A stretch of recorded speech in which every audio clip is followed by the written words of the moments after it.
O'zbekiston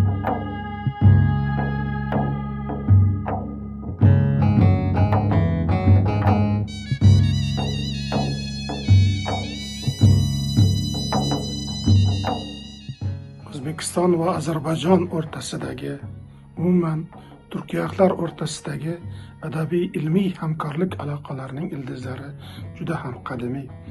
So'nggi yillarda bu hamkorlik rishtalari tobora mustahkamlanib, yangicha mazmun va mohiyat kashf etib bormoqda. Ozarbayjon Milliy Fanlar Akademiyasi tomonidan tashkil etilayotgan turkiyahlarning umum o'tmishidan umum kelajagi sari mavzuidagi 8-xalqaro ilmiy anjumani ana shunday hamkorlikning yana bir yorqin nishonasidir. Iyul oyi Ozarbayjonda turkiy haqlarning madaniy hamkorlik oyligi deb e'lon qilindi. Bu tashabbus zamirida juda katta ramziy ma'no bor. Bu oy turkiy birlik, jipslikni yanada chuqurroq anglash, teranroq tahlil qilish imkoniyatlarini yuzaga chiqaradi deb o'ylayman. Zero bizning tilimiz, tariximiz, madaniyatimiz bir.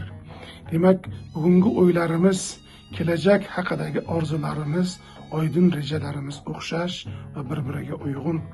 Baku 1-Turkologiya qurultoyining 100-yilligi munosabati bilan o'tkazilayotgan ushbu anjumanda Turkiya haqlar folklorshunosligining buguni va ertasini belgilab beradigan ko'plab nazariy masalalar muhokama qilinishi nazarda tutilgan.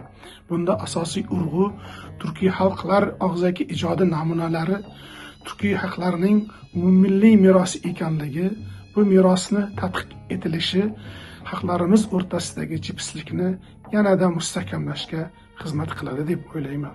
Shu munosabat bilan ushbu anjumanni tashkil etgan Ozarbayjon Milliy Fanlar Akademiyasi prezidentiga, Folklor instituti rahbariyatiga, Turkiya haqlari madaniyati merosi fondiga, barcha tashkilotchilarga chin dildan o'zimning minnatdorchiligimni bildiraman va anjuman ishiga muvaffaqiyat tilayman.